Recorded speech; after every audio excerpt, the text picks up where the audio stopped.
Well, thank you so much for being here. Just by way of introduction of myself, I was introduced. My name is Alison. I had a haircut since I last took my photo, as you can all see. But I am the managing director of an independent media agency. We were listed as the number 5 fastest growing agency by Adweek last year. So we're doing some really impressive work and really excited to sit and chat with Emily. Good morning, everyone. Emily Wright. I have aged a little since my photo was taken through the pandemic. Great to be here. An awesome opening from our United partners. Thank you for hosting us today. And thank you to all of you taking the time for yourselves today and really hearing from the other brands and the energy in the room is great so far. So excited to be here. Great. So to kick us off, Emily, why don't you tell us a little bit about the role that you play at Hyatt and walk us through that? Yeah, thank you. So as mentioned in my title, I am one of the global brand leaders at Hyatt. So I want to dimensionalize for you what that means. There are actually 2 other women in the same role as me. And across the brand portfolio, Hyatt has many brands, as many of you may know. We support all of Hyatt's brands together. So between the 3 of us, we split the portfolio, and I have a couple of Hyatt's legacy brands, which is why I'm so happy to be here today. And when we think about legacy brands, I love the statement that Maggie made about brands with a legacy versus legacy brands.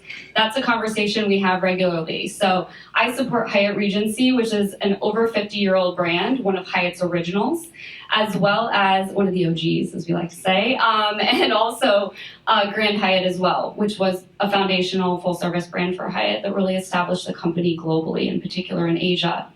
In addition to those 2 brands, I support and work on Hyatt Place and Hyatt House. And when I was just getting started at Hyatt 18 years ago, Hyatt Place and Hyatt House were new. They were the newest thing that we were launching.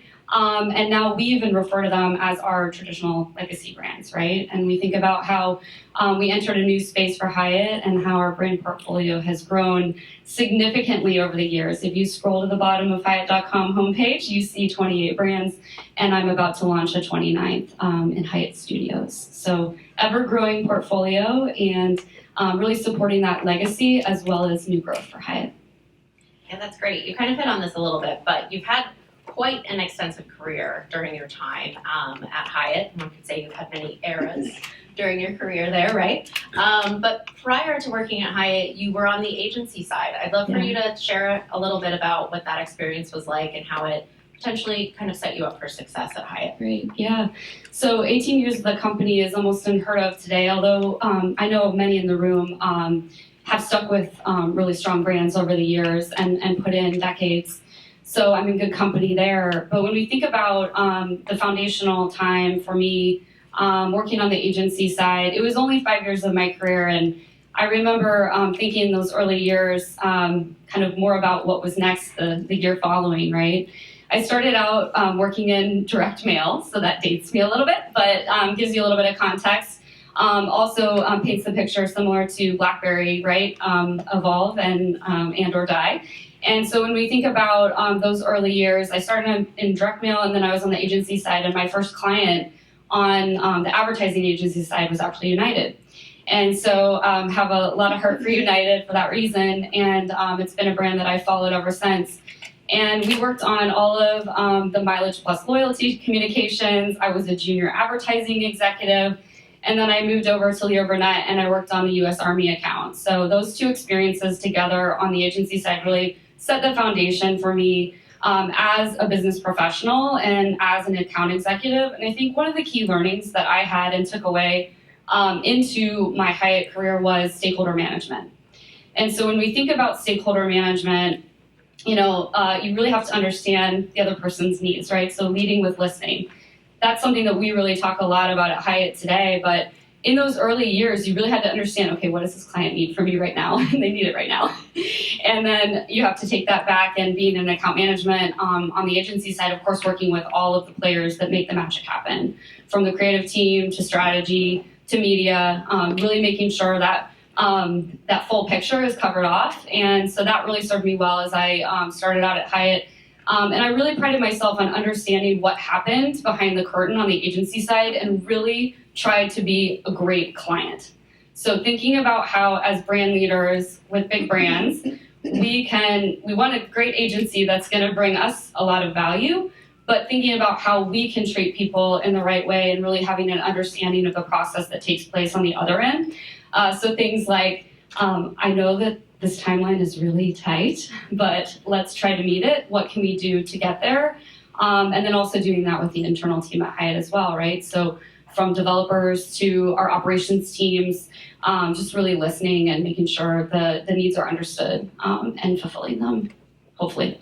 Great, I love that. I think, and I agree, having only really been on the agency side, it definitely makes you learn very quickly on your feet, and it's kind of like dog years, I would say, being in the agency industry for so long.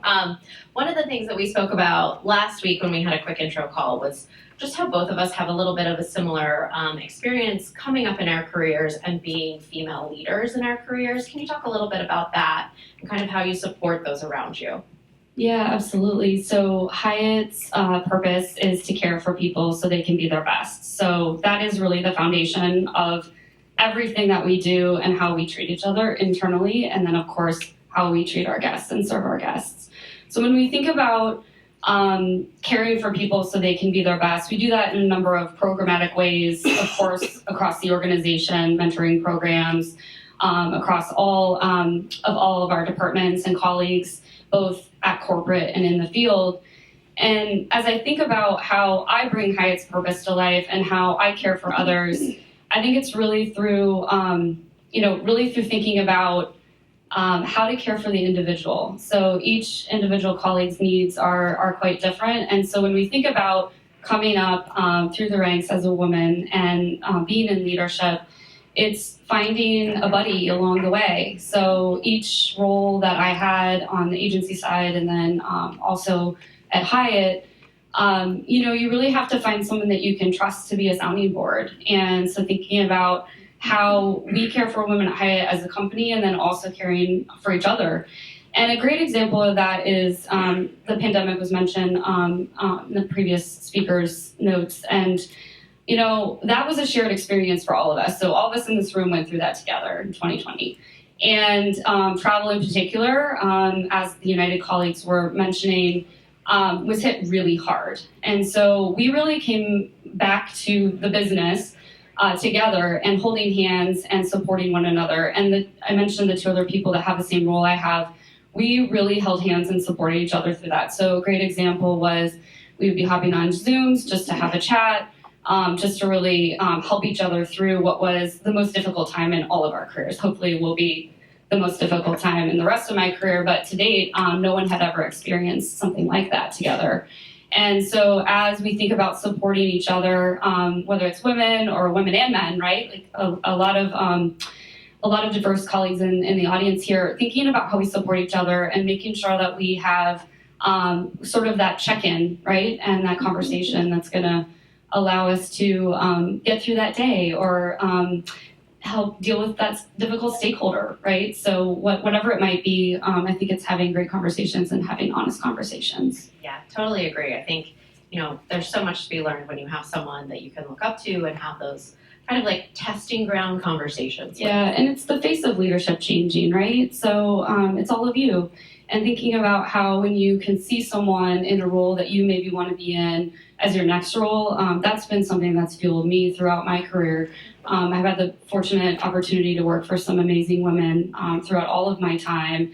My current boss at Hyatt really helped us to rebuild our team and championed myself and the other brand leaders at Hyatt as we emerged from the pandemic and into the recovery, and thinking about how seeing her and seeing others in similar roles and in executive roles, the ability to see yourself there is, I think, really important too.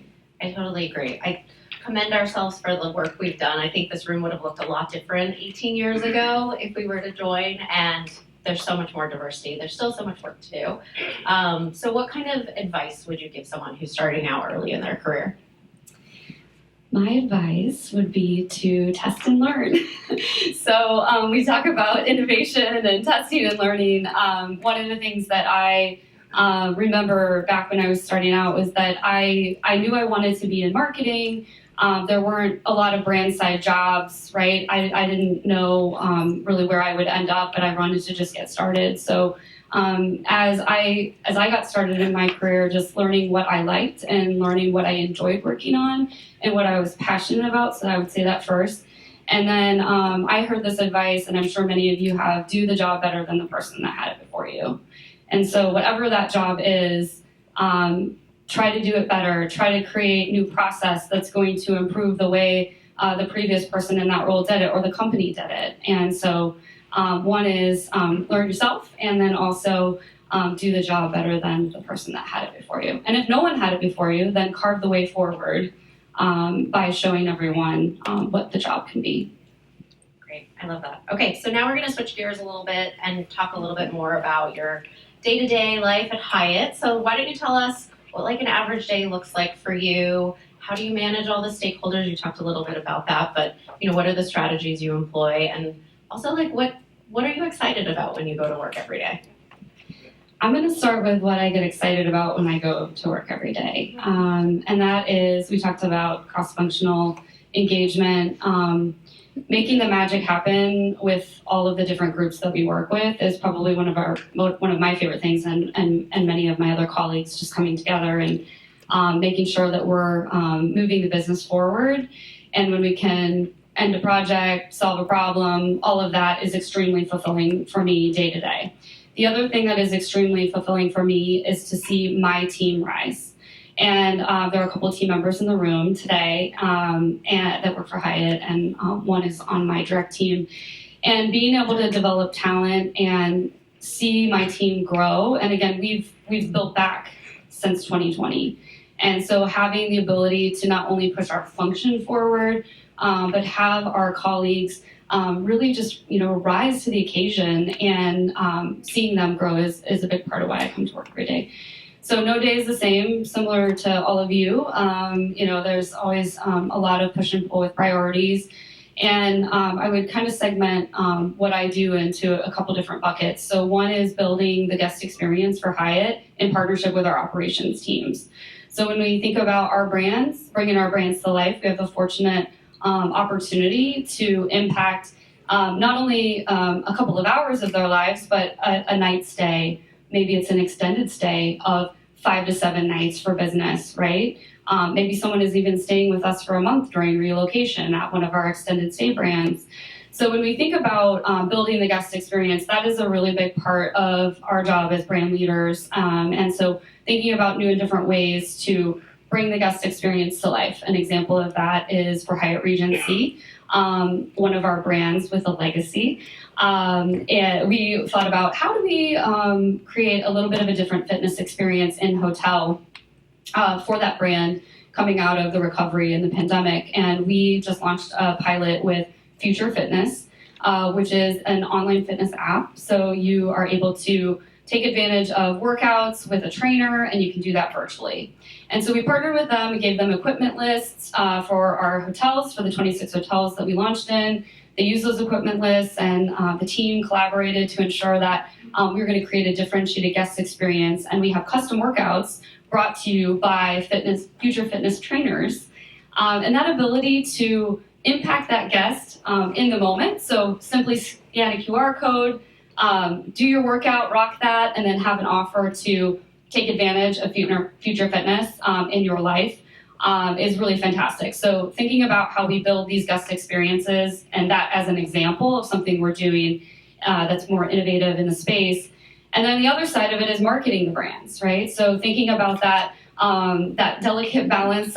We talked about performance and brand marketing in the last section, and thinking about how we balance that out, however you want to label it, thinking about how the brands really need to come to life individually, as well as our World of Hyatt brand and program, the ability to balance those communication efforts. So working with all of the cross-functional teams to make that magic happen, whether it be global communications, social media, working across our paid media teams. And so again, that full funnel marketing is a big part of what we do as well in the brand role. Great, thank you. That's a a lot. Yeah. Tell us how you move forward as an iconic brand, but also really pay homage to your heritage as a brand. Yeah, so for Hyatt Regency, near and dear to my heart, I'll use another example for that brand. We took the opportunity last year to really refresh the Hyatt Regency brand in terms of our brand positioning. What is our promise? What are our kind of personality words that we're going to really use to cue that brand? What is the brand messaging? When we were looking at the brand, one of the things that we wanted to really do was honor its legacy. And ironically, because legacy has been such a word of the day, that was a real word we were tripped up on, right? We didn't want to be seen as old. We didn't want to be seen as, the Hyatt legacy brand. I mean, I don't know how that sounds to all of you, but we wanted to be seen as not only the past, but also the present and the future of the company. So Hyatt Regency represents a huge portion of our hotels, over 220 strong globally. So not only is it a strong brand, it's a strong global brand. So a lot of opinions around the world, of course. So we took in a lot of stakeholder feedback. We did interviews, and it was one particular interview with Asia that really was the crux of the foundation of our future positioning of the brand. And one of our colleagues who had been with the company for a long time talked a lot about how Hyatt Regency is really the workhorse for the company. It's not so much the show pony. And so that really stayed with me. And then we also talked a lot about how the company wouldn't exist without the brand. So again, how do we honor that 50 plus year legacy, but then also think about how we're positioning it as innovative. So we landed on one of our pillars, which is an innovative spirit. So it's in our brand positioning, used internally, and that innovative spirit pillar really allows us to create a platform for the hotels to think about things that maybe happened or we did for the brand in the past, talk about what we're doing now, and then also talk about how we're the future, right? So what are some of the things that we're doing that are more cutting edge, bringing new guest experiences to life, and then also, again, honoring that legacy. Great, yeah, I agree. Legacy is a tough word. We kind of were talking about this in the hallway. It's like a bit of a blessing and a curse. You definitely don't want to be seen as stodgy, but also there's so much heritage to tap into. And let's talk a little bit about how you're communicating this evolution of your brand, potentially using, new technology or campaigns, and how do you balance that? Yeah, so in addition to working on the positioning, we were excited to launch a campaign for the brand to complement our performance marketing efforts that are out there working on our behalf every day. So when we looked at the Regency positioning, our tagline is an open invitation. So that was really the grounding element for the messaging. And so thinking about all of the guest occasions that are coming through a Hyatt Regency hotel. So we see everyone from, business to leisure. Of course, it is a business hotel in its past, but certainly coming out of the pandemic, we saw more leisure travelers than ever, just wanting to get out, visit new cities. Both resort and urban products were being utilized differently. And then, of course, with the return of meetings and events, which we're so happy about, and this is one of the meetings and events going on in Chicago today. So the idea of bringing people back together was another part of Hyatt Regency that we really wanted to bring to life. So we gathered footage from all over the world. I didn't bring a clip, but we can send it out to you somehow.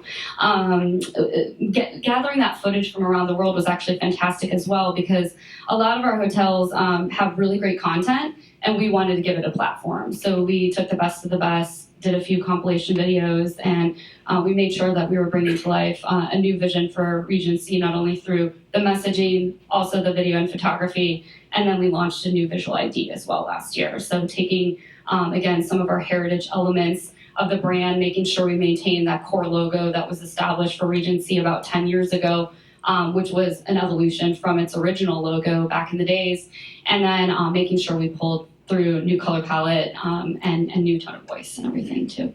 Great. And how do you do that while also thinking about the new generation? How do you speak to them? How do you speak to your historical consumers and also globally? Yeah, so we do have a very multi-generational audience with Hyatt Regency. So some of our travelers have been coming back year after year, decade after decade. Maybe a couple got married at a Hyatt Regency, and now they're bringing their children and their grandchildren to a Hyatt Regency resort. So there's that audience. And then we also have the new traveler that's on the rise, maybe someone who hasn't discovered Hyatt, they're new in their career, and they're having a meeting, an event at a Hyatt, and for the first time experiencing the brand, right? So it's a broad range of travelers, right, that we see coming in and out of our hotels, and then also experiencing the advertising. So the idea of messaging that can speak to all guest segments, I think it was really important that we identified those guest segments, made sure that we were building something that was going to resonate with the range of travelers that we meet, and then also globally as well. So we work with regions to ensure that our message is globally relevant in some of our key regions around the world. We have offices in Zurich and also Hong Kong. And so our colleagues there really help us stay honest in terms of what's going to be relevant for that market, making sure we're showing the right faces and sharing the right message with those key audiences as well in those key markets. Right.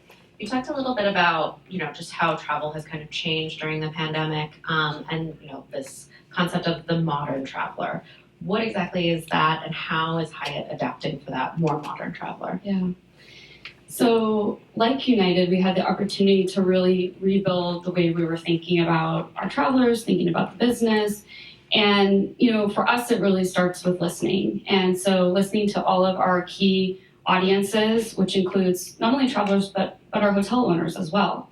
And understanding their needs coming out of, again, what was a time for us to all reset.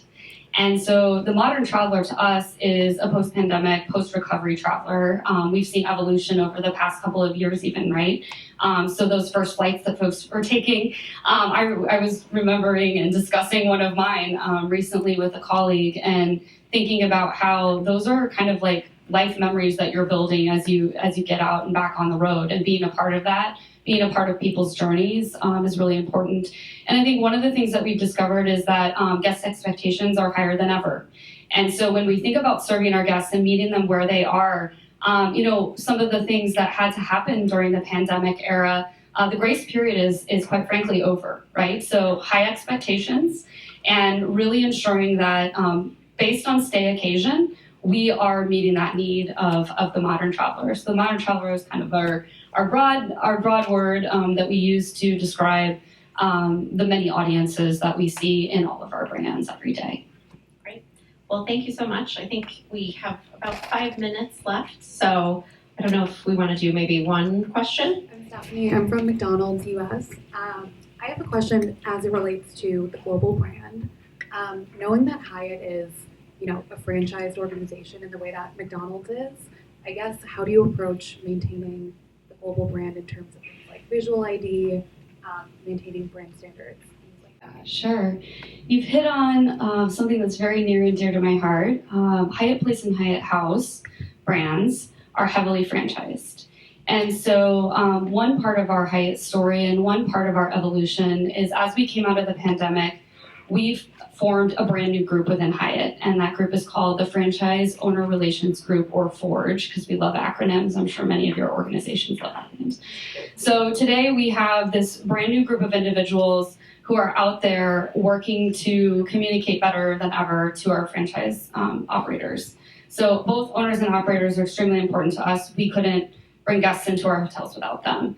And so when we think about brand standards, from an execution of the guest experience all the way to the visual ID and making sure the marketing is following what we set out as a brand, we have franchise performance leads who are out there communicating what is expected of our franchise partners. And I will say, when we were building this organization, McDonald's was one of the companies that we looked at as best in class for franchising. We also looked at others and thinking about how Hyatt could really be better in this space.